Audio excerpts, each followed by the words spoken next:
The city of Ann Arbor is gearing up for football season, and University of Michigan Athletic Director David Brandon is set to address the Detroit Economic Club. Let's see what he has to say about this year's upcoming season.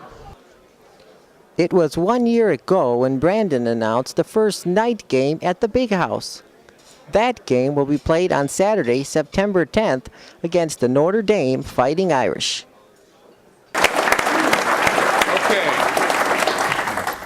On behalf of our chairman, Bill Ford, and CEO Beth Chappell, and all the board members of the Detroit Economic Club, which include our host today, David Brandon, and the president of the University of Michigan, Mary Sue Coleman, I'd like to welcome everyone to the start of the 2011-2012 seasons for the Detroit Economic Club.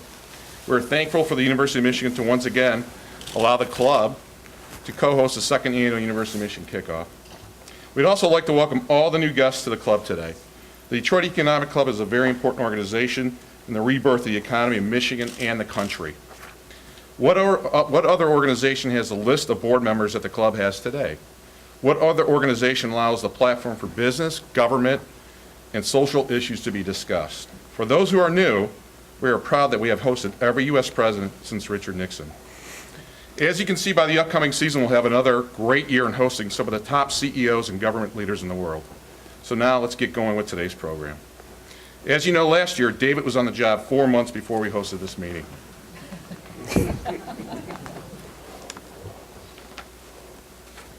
All of us have lived through some sort of transformation in the last several years, whether it's business, government, or our personal lives. I think we all would agree that the transformation at the athletic department has happened under David's leadership, and it will continue to evolve over many, many years.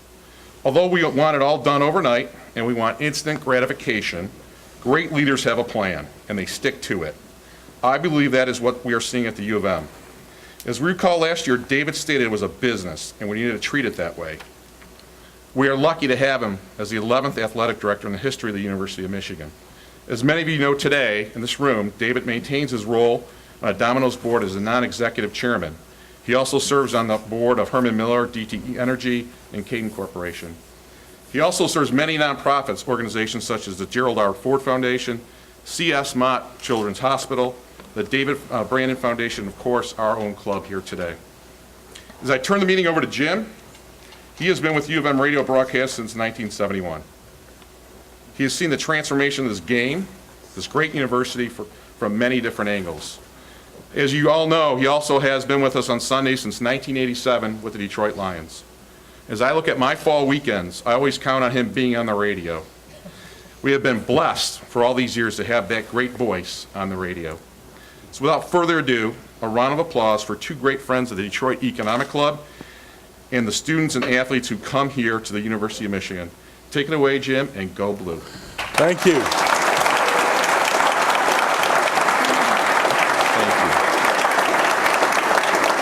Thank you very much, and I know I speak for David and the University of Michigan. We welcome the Economic Club of Detroit to be here. This is a great honor for this university. We feel that we are the leaders and best, and it just is a great partnership with the Detroit Economic Club being the leaders and best that you all are. So thank you all for being here and choosing the University of Michigan to kick off your speaking program. Last year, if you recall, David had been on the job for 4 months.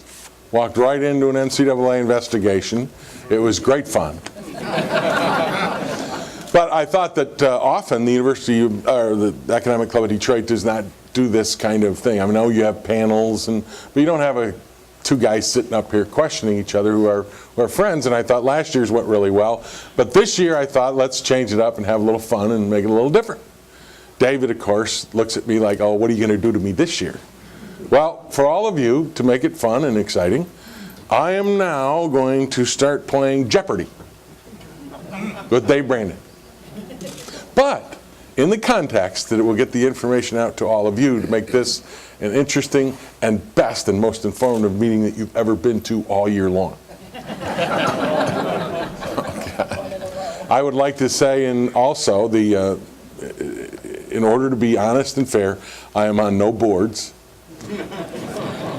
They wouldn't have me. I'm just a radio guy, and David tells me that quite frequently. But anyway, he's on more board. Never mind. Are we out of time? No. He's on more board than the white fish on a planked board at the fish store I go to. Anyway, Walls, this is the deal. We're gonna go Jeopardy, okay? And I've got I broke it out of mothballs and came up with these categories. And from these categories, I have a number of questions that relate to your current position as athletic director of the University of Michigan and my dear close personal friend. Yeah, okay. I'll take social media for $500. Social networking for $500. Thank you very much. Oh, social networking. Social networking. Social networking. Great. Social network, social media. Great. You recently, as an athletic director, have had an opportunity to come in close contact with the social networking situation, in the sense that as a athletic director on the move hiring a coach, you had to keep a certain amount of confidentiality involved in that search. And yet, the social network, Twitter, Facebook, almost wouldn't allow that. Talk to me about how that has become a hindrance to a CEO and how it can be used as a CEO to work your product, to work your brand. Well, the appetite for information in athletics is beyond anything I've ever seen. It's people they just crave information, and so consequently, all the hours that are being devoted to talk radio and the blogs and the tweets and just the mainstream media, there's almost this insatiable appetite for information. And so when that kind of void is created, there are people out there working every day and every minute to fill it. And that's both good and it's bad. It's good from the standpoint that we're in the business of building a brand and creating energy and excitement and selling seats and all the things that come along with it. And if you can use all of that to your advantage, to get your message out, to create excitement, to generate enthusiasm, then you're leveraging that whole social media platform in a way that's very positive. The way it works against you is there's no governor on this system. There's no editing. There's a lot of people that engage in it that that are out of touch with reality. I mean, they misinformation sometimes is more fun to write and read than the truth, and so there's just a tremendous amount of misinformation. So when you're in a business where you're making decisions and you're trying to communicate facts, and there are people out there who in some cases are generating anything but facts, it becomes very challenging. So the coaching search was a classic example of I wanted to go out and test the market and have an opportunity to interview the premier candidates that I identified across the country. And I wasn't going to be able to get those interviews if this turned into a media circus, because virtually everybody I talked to was employed.